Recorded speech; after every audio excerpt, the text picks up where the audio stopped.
Good afternoon. So we have a very interesting organization of people here today that we have been able to pull together. I am Kathy Pachulo with the Kenton Chamber of Commerce, Kenmore, Village of Kenmore, Town of Tonawanda, New York. And today is June 22nd. It's a Tuesday, and we are having just a continuation of a speaker series that we started. And we've been a variety of topics, and with a unique group of people that we're speaking with today, we know that there'll be some interesting information shared here today. So I would like to introduce DA John Flynn, who's our district attorney for Erie County, and he is joining us today. We also have a senior associate at Harter, Secrest, and Emery, and that is Michael Roche, and he has a lot of experience on the corporate side and how these different things impact corporations or people getting into new businesses. We were going to talk a little bit about cannabis and the legalization of marijuana and new businesses that can start up in regards to that. We also are going to discuss a little bit about police reform, some of the new laws and new organizational things that are going on in our police departments across the country. And our own Town of Tonawanda Police Captain Joe Milosich is with us also here today. So welcome, gentlemen. Very great to have you here. And we're very interested to hear what you have to say. I'm going to immediately throw it to DA John Flynn and let you pick whichever topic you think is the top one that you'd like to discuss, and tell us a little bit about what's going on with it and how it's impacting things that are going on today and what you see, I guess, in the future. Sure. So, I mean, the one item, quite frankly, that I think has gotten the most attention this year in 2021 when it comes to criminal justice reform is the passage of the marijuana legalization.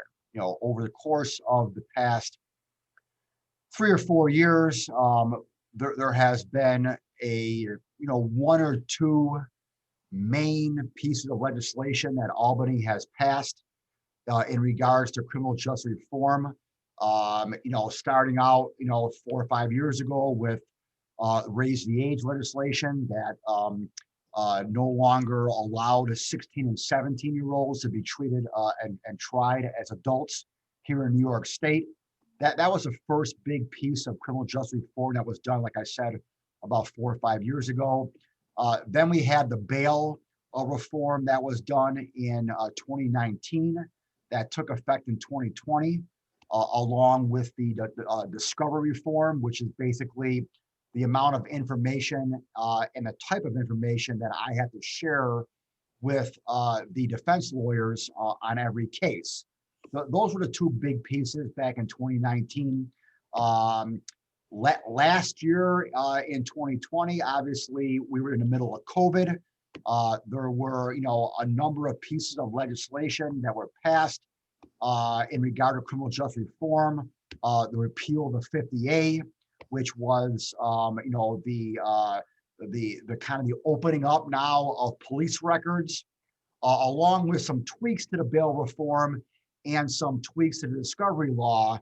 But in reality, there was no real big piece of legislation that year, again, because we were kind of in the middle of COVID. This year in 2021, we've been kind of coming out of COVID now, obviously, for the past 4 or 5 months.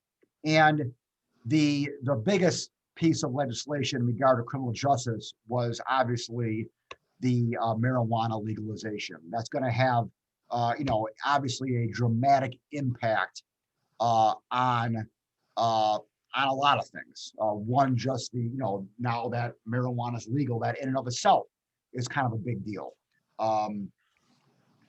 With regard to my office and how this affects, me and, quite frankly, law enforcement in general, obviously, we're going to have less cases just on the surface of it, because again, marijuana now is no longer illegal, except, obviously in large amounts, and you can't sell it, but putting that aside, the possession of marijuana, which in reality, wasn't a big part of our job. I mean, I'm not prosecuting a lot of them anyway over the course of the past 4 or 5 years. But now that it's legal, personal amounts, all those cases are now gone. Every pending case that we have, we dismissed them all. So all the pending cases are dismissed. And going forward, there's going to be no more arrests made, obviously, and no more prosecutions on personal possession of marijuana. So, the impact for me in that is, quite frankly, less work, which, is kind of a good thing for me. So, that really is really not going to have, the legalization on that front really has no impact whatsoever. My concern, and the majority of if not all, of the district attorneys across the state of New York, our main concern regarding the legalization had to do with the safety of our roads and highways. That is my number one concern, because I firmly believe that now that marijuana is legal, that there's going to be more people smoking marijuana or using marijuana edibles in whatever form, and then getting behind the wheel. Now, I say that not just based upon an educated guess of mine. I say that with, quite frankly, some data to back that up, because I am in consultation and I have relationships with district attorneys across the country. I'm a vice president of the National District Attorneys Association nationwide, and I speak to DAs and to police chiefs from across the country, particularly in states that have legalized marijuana over the course of the past 5 or 6 years. California, Colorado, Oregon, Vermont. I can go on and on, all right? And I can tell you that by speaking to these district attorneys and to these police chiefs in these jurisdictions, that the biggest problem they have seen since the legalization of marijuana in their state is the safety of their highways. There's not even a close second place, quite frankly. All right, and the second place ones that I get are kind of, not really related to me. I mean, I've talked to DAs, and they this might be interesting for a business crowd here in the Chamber of Commerce. One of the biggest complaints that you hear from organizations in the states that have legalization of marijuana are homeowners associations and renters, because the people are growing marijuana now in their properties, and they're causing mold in the house. Okay, because you gotta grow marijuana in a closed, moist environment. All right, and so you have homeowners associations across Colorado and Oregon that are complaining about mold and mildew now in homes because of growing marijuana in the houses. So again, I found that kind of amusing, quite frankly, but that's the complaints like that and other complaints that I hear from DAs. My point is, they are all secondary by far to safety of the roadways. It's not even close, Kathy. So I know that.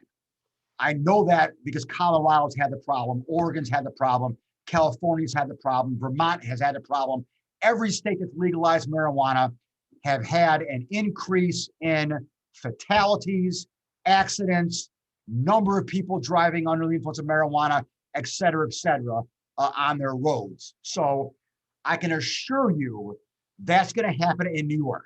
All right. It's going to happen in Kenmore. It's going to happen in Tonawanda. All right. I mean, take it to the bank. All right. So with that said, what are we going to do and how are we going to police our roads and make sure that we keep it as safe as possible. So, you know, we all have different roles. Captain Milosich has his role. I have my role. And, you know, again, I can assure you that the prosecution of those who are driving under the influence of marijuana is going to be taken very harshly by me and very seriously by me to ensure that our roads in Kenmore and Tonawanda, along with all of Erie County, are safe.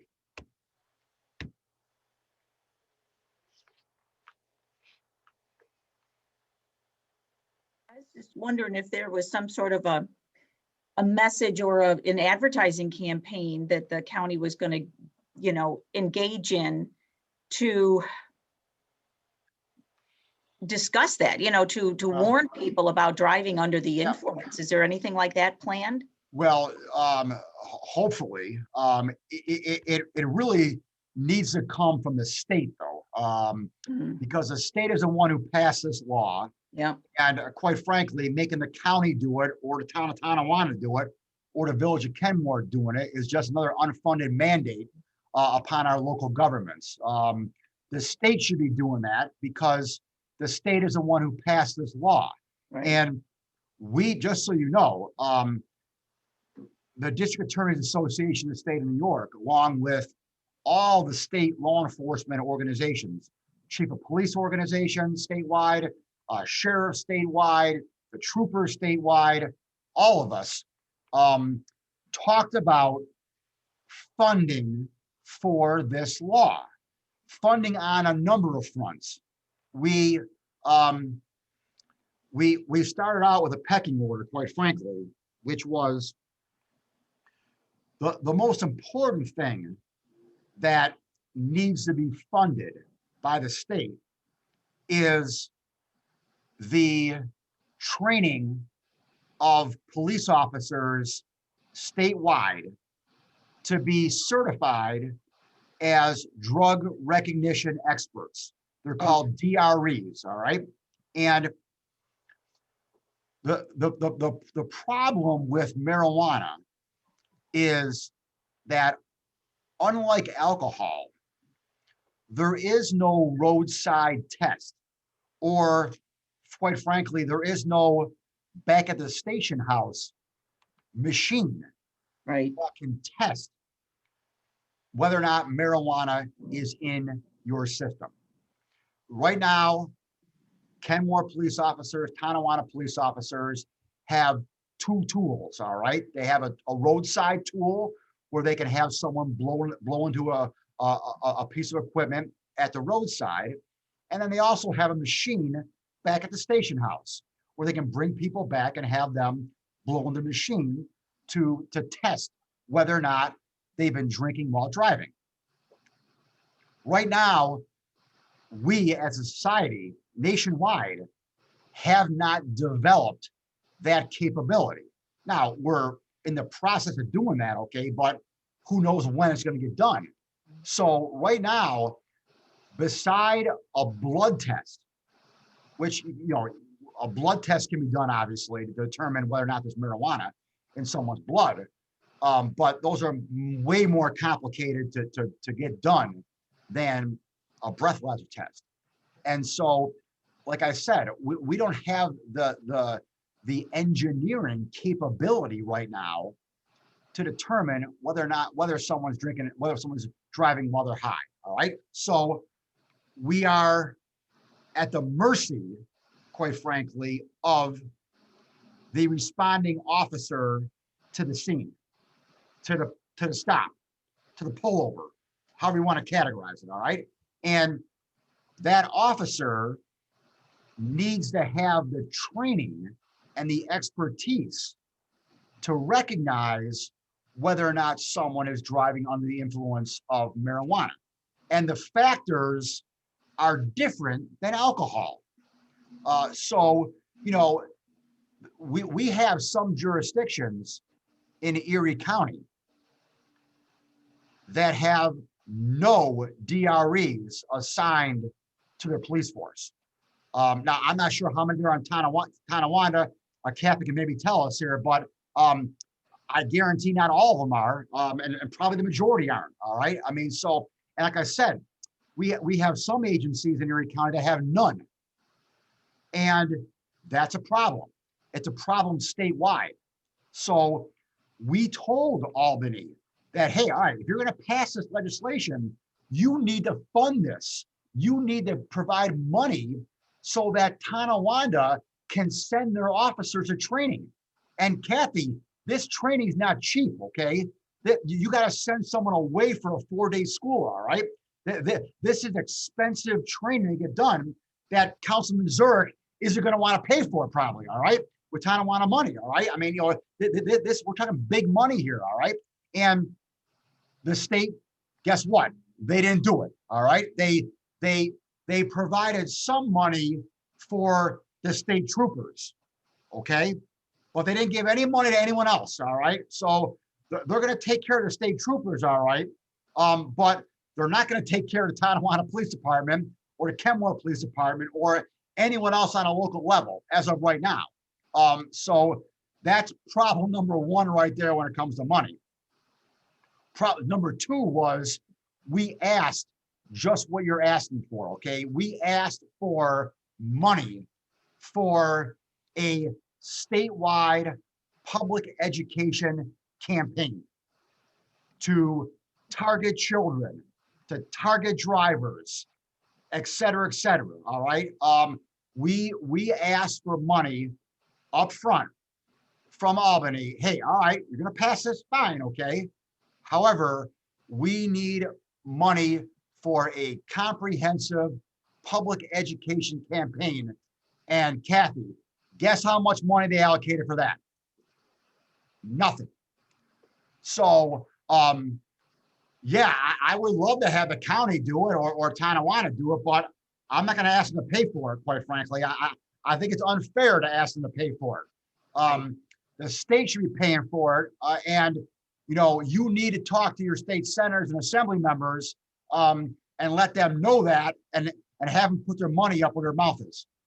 It just seems so incredibly short-sighted. I mean, we've looked at, this has been held off for so many years. I know there's been a lot of people who've wanted the legalization of marijuana, but I know my employers are just panicked, about it. They don't know. You've got manufacturing companies, you've got all kinds of things, and it's the same thing with them. They can't tell when someone comes into the job high, and then how are they supposed to deal with it if somebody then gets injured? There's just such a ripple effect, but just the whole not putting out money for some sort of an education, not only for the public, but for the police department. I'm going to have Joe Milosich unmute himself for a minute. Just if you don't mind giving us a little bit, obviously there's you're aware of it and this is happening. And so what's the conversation in your police department? I would say our concerns are right on par with DA Flynn's. So far we've been fortunate. For the month of May, I just compiled a blotter. There were several DWI arrests. By several, I don't mean an increase in them. Just typically we have several each month.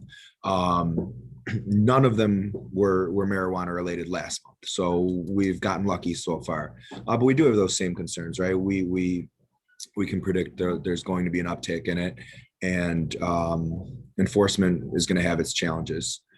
We do have currently 2 certified drug recognition experts, or DREs.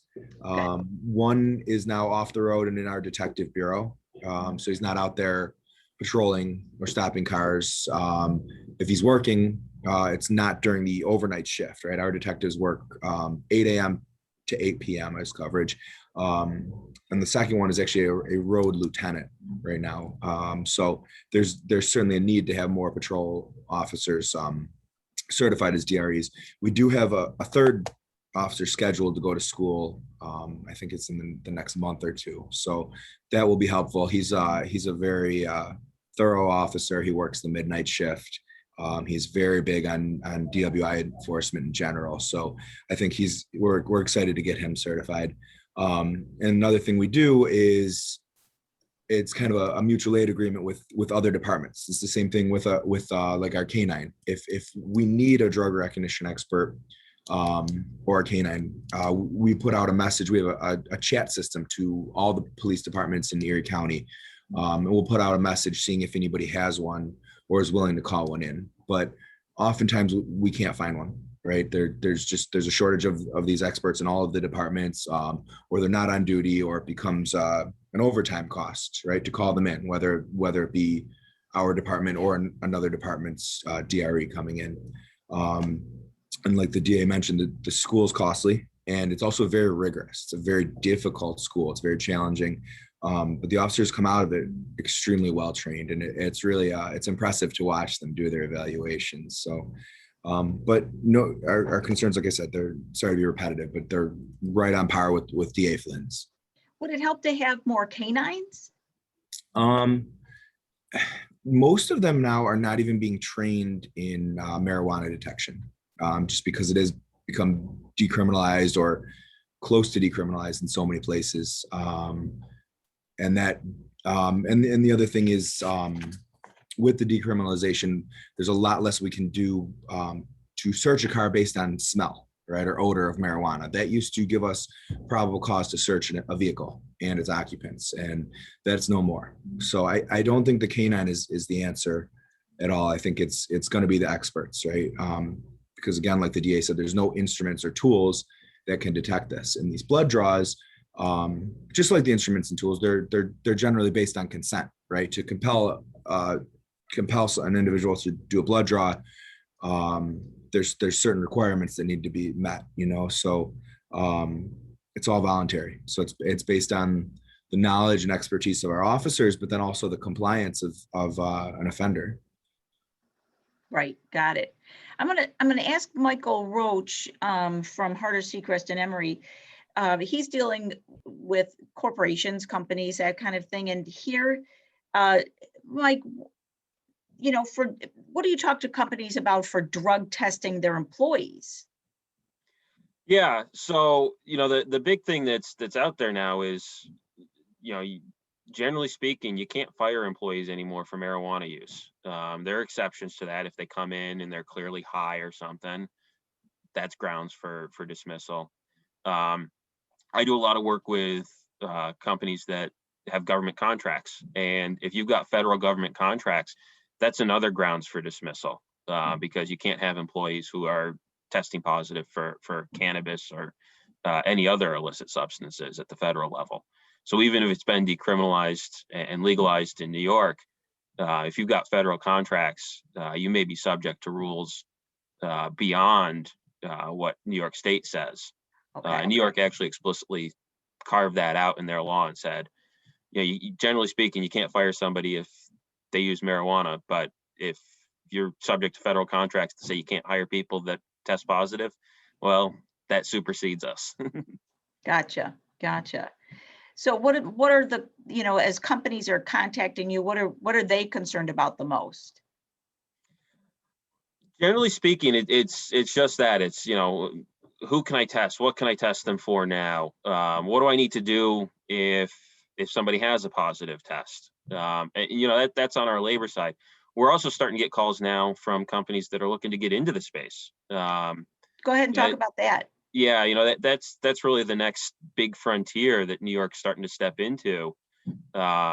We've got this legalized drug now, but there's no infrastructure around that. You look at the way the alcohol system works in New York State, where you've got people who are manufacturing it, you've got wholesalers, you've got retailers, and you've got all the rules around those.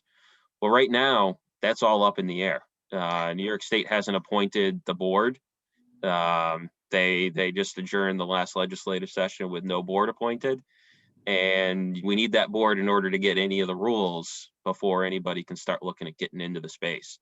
I'm telling people right now, we've got legal marijuana in the state, but we've got probably 2 years until anybody's actually providing that infrastructure that we see on the alcohol side. So the Liquor Control Board isn't going to just automatically take it over as part of their entity? So it's under the, I can't remember the exact structure, but it's under the same liquor structure, but there's a separate cannabis control board. Okay, okay. So they're in the same division, but different control boards, different offices. You, Well, it makes Kathy, me- it yeah, go doesn't, ahead. doesn't surprise me that, that, Just- in May, there were no, driving while under the influence of marijuana in Tonawanda, because again, just like Michael said, it really hasn't kicked in yet. I mean, we're going to be like Michael said, I mean, it's going to be a couple of years now before we, get kicked in here. And again, the establishment of, these smoke shops, that are gonna, start popping up, on different, in different communities. Those aren't gonna pop up right away. They're gonna take a while to pop up. And so, you may not see, a dramatic or even a general increase in the number of marijuana driving cases, right away. And I would just warn everyone that, don't let that give you a false hope, because I don't think that that's going to be, the same numbers that you may see, 6 months, a year, or 2 years from now. It just almost seems like the Wild West is so, that some of these laws are being done without considering, I mean, without considering the consequences in a way. It's really frustrating. My businesses definitely are concerned. And then as a chamber of commerce, as some of these, let's say we have a new smoke shop pop up or something along those lines, and they want to join the chamber and do a big old ribbon cutting, that's a challenge. We're going to be looked at promoting this kind of behavior or use, and but it is perfectly legal. So it's a challenge for everybody, that the way it's been done, I think, and especially in New York State. My goodness, it just totally surprises me that a lot of other things weren't put into place before they legalized marijuana, so that we could deal with some, issues before they happen. So, but whatever. But let's switch topics. We were going to talk also about police reform, and I know I have Captain Milosich for about another 15 minutes. So, the police reform issue is something. I mean, we've been working on a plan, community plan, basically in the town of Tonawanda. Did you have anything overall for Erie County? What is going on in that respect?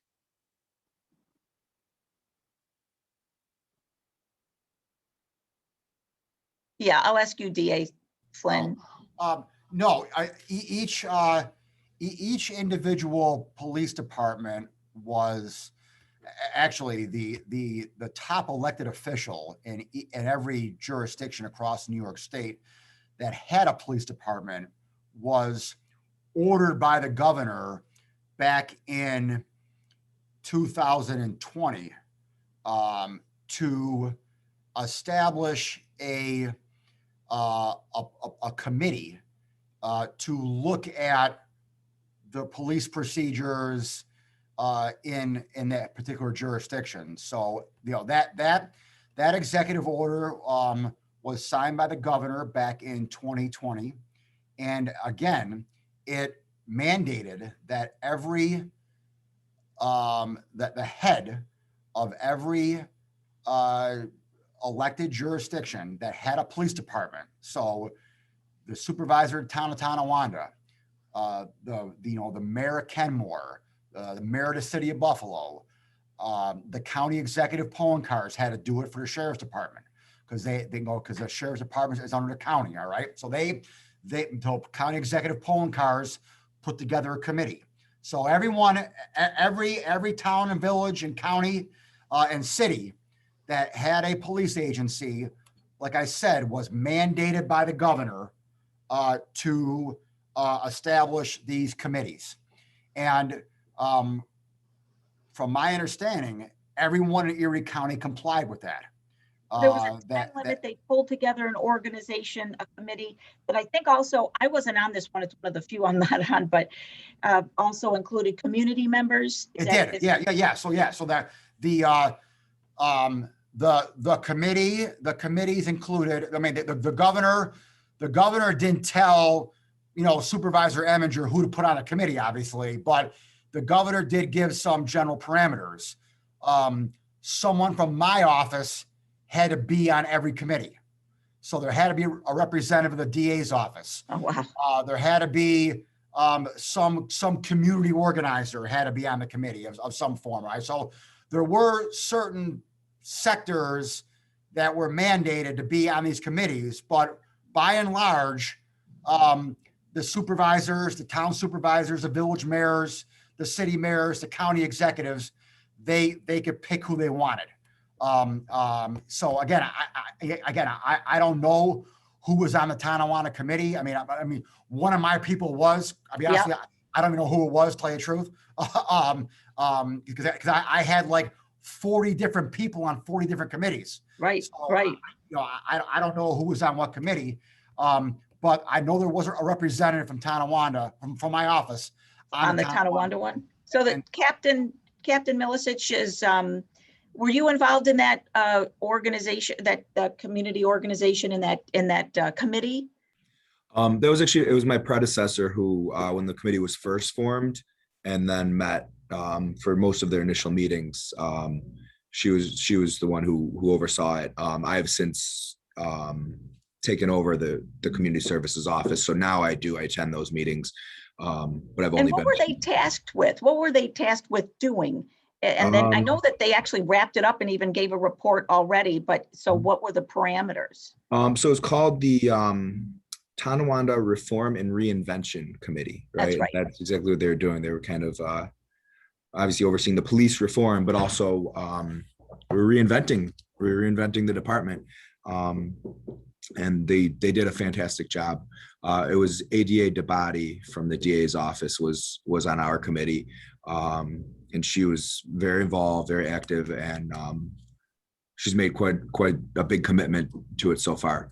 But one of the biggest thing they did was create this reform plan. It's a 162-page document, really structuring the reform and what we are going to bring to our community. I'm very proud of it, and I'm excited about it. But the interesting thing, it includes a lot of things our department was already doing.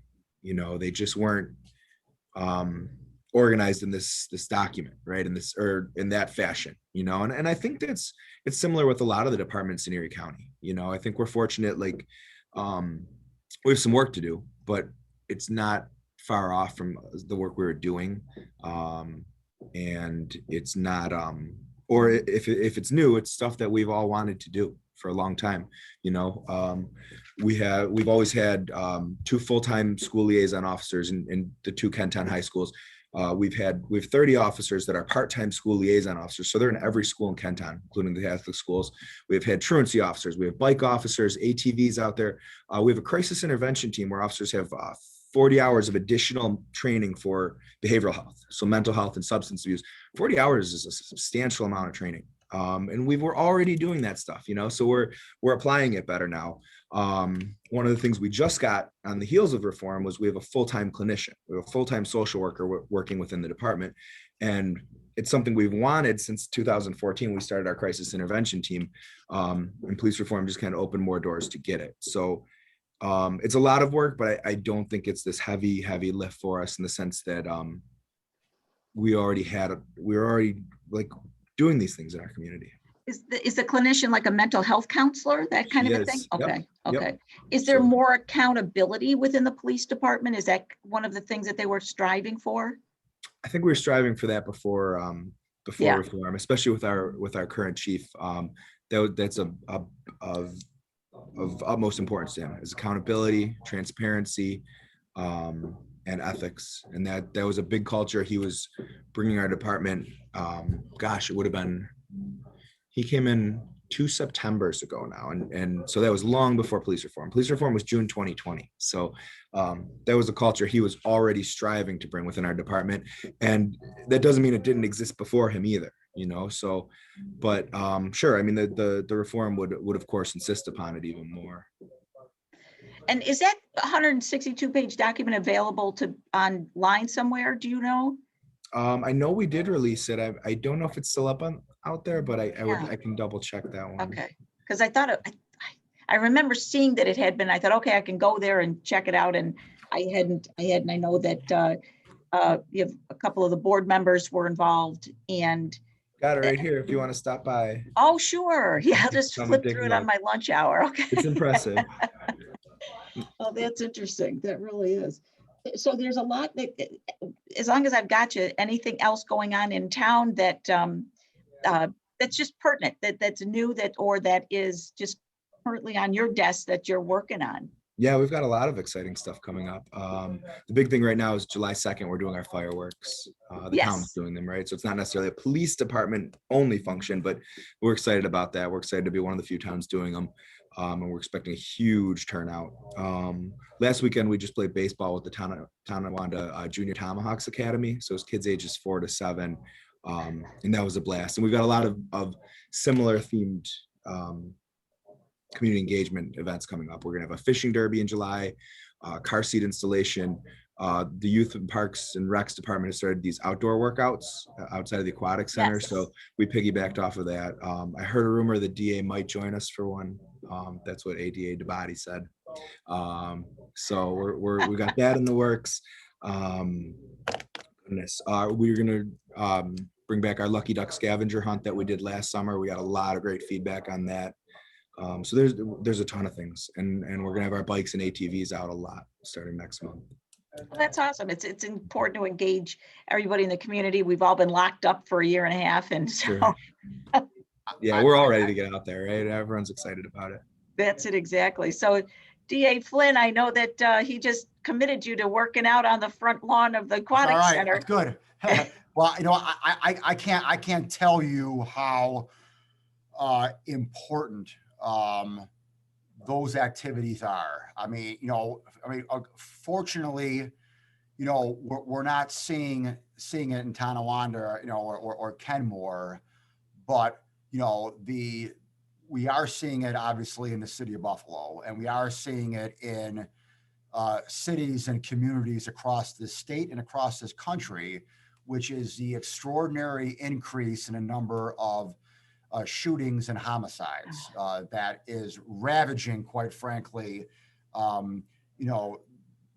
big urban centers of, like I said, not only this state and this country. And one of the reasons why I think that there has been an uptick in the number of homicides and number of shootings, in the big cities across the country, and that includes the city of Buffalo, is the fact that I say we, law enforcement and our community partners, have not been engaged in the activities that Captain Milosich is talking about. All right. I mean, I can't stress to you, Kathy, how important it is, especially in communities here, in the city of Buffalo. Again, this doesn't really pertain per se, to Tonawanda or Kenmore, because, fortunately we haven't, just so you know, there has not been one homicide in Erie County in 2021 in any of the suburbs. Not one. Every homicide that's occurred in Erie County has been in the city of Buffalo in 2021. So again, I don't want, obviously, our viewers here, and the people on the chat here in Kenmore-Tonawanda, let our guard down, obviously. But I think it's important that everyone understands that what happens in the city of Buffalo affects the whole county, and it affects all of us. I mean, we're not called the Erie County Bills, all right? We're called the Buffalo Bills, okay? And what happens in Buffalo affects all of us in Erie County. and we can't just turn a blind eye to it. And so we need to recognize that there has been a significant number of shootings and number of homicides that have occurred in the city of Buffalo. And like I said before, one of the reasons for that, I believe, is the fact that during COVID, we haven't been able to engage in the community. We haven't been, the Buffalo Police Department and all police departments haven't been able to be out there and interact with baseball teams, with church organizations, with community centers. You know, the list can go on and on and on. You know, and not only have police departments not been able to engage in it and community policing be actively involved, but organizations like you, Kathy, like the Kenton Chamber of Commerce. I mean, just think about it. How many fish fries you guys do in a year? How many bake sales you guys do in a year? You haven't been able to do anything in the past year and a half. I mean, we haven't been out there engaging, especially with our young adults and with our children, okay, and our youth. And so when that has been eliminated, that creates a vacuum now. And it creates, in my opinion, chaos, which is what we're seeing when it comes to violent crime here in Erie County. And so I can't tell you how appreciative I am of the Tonawanda Police Department and all my partners in law enforcement for recognizing that very need and for being proactive and getting out there as soon as we can, which is now. I mean, you know, COVID's getting over, okay? I mean, this should be your last Zoom call of the year, Kathy, all right? You need to get back in person, okay? You know, I mean, so, you know, we're getting done now, we're getting back now, and so I just can't thank the Tonawanda Police Department enough for recognizing that and for getting out there and doing that. Yeah, we're very lucky to have them. They've been doing a great job, and Captain Milosich commented on his predecessor, who did a fantastic job and is sorely missed, and just but they're keeping up in her name, and will continue on, something that she did such a great job at. She I think she was the initial community engagement director. So that was something that she started and will continue on. So that's fantastic. But it's actually a perfect time to just wrap this up. We've got, you know, if we start another topic, we'll be here for another, you know, half an hour. But I really appreciate the time that everybody took here today. It's interesting, and we do hope that we can continue with the engagement that the law enforcement has with the community to, you know, to bridge that gap, to create understanding. And, you know, Captain Milosich is just on his way over to an elementary school right now to engage children. And that is perfect, because you have to start early and get them comfortable and you know, take away any fear, but and then help them to understand that the police officers are our friends and our protectors. And they're just individuals, hardworking individuals, just like us, that are, you know, just are a layer for us, between us and the bad guys. But I just know that when I was a youngster, that so many times interacting with a police department or a fire department or whatever, and then that's what gave young people the kind of the thought in the back of their mind, I'd like to be a police officer one day. And we've lost some of that. And we do want to get those young people back interested in this as a career. Absolutely. Absolutely. So Joe, before you have to run, do you want to say anything last to say goodbye or say last minute? Let me get you back on speaker though. Unmute. Thanks. Oh, there we go. Yeah, I should say, just with the community engagement, we've been very fortunate, you know, because just like a lot of the changes we've seen with the law, the police reform was unfunded as well, you know, so we've been very fortunate. We've been able to secure some grant funds to deploy some of our resources. And it was something, again, that we were working on before reform. So we did have some grant funds secured to initiate it, and now we're working on more to continue it. So we have been very fortunate with that, where maybe some other departments might not have had that so far. And that was it. Sorry. No, that's okay. That's great. Thank you That's very great. much for your time. Thank you. Thank you. I'm going to throw it to Michael Roche if he had anything as a final words that he wanted to say about some of the things that he's seeing in business. Just keep being safe. I mean, I hear the concerns from DA Flynn and from Captain Milosich. I hear them. Keep safe, and just recognize there's going to be a ramp up. Yeah, it's not going to start overnight. Right now, you've got the people who are growing in their closets, but there will come a time when there are people, buying in dispensaries or using at, a marijuana bar, for lack of a better way of putting it. So be careful, and if you do get involved in that business, make sure you're doing it right. Make sure you're keeping people safe. That you're not letting people, use and drive. Interesting. Yeah, that's, we will probably have another meeting about that at some point in the future. Thank you very much. DA John Flynn, I'm going to pass it to you to wrap it up for us.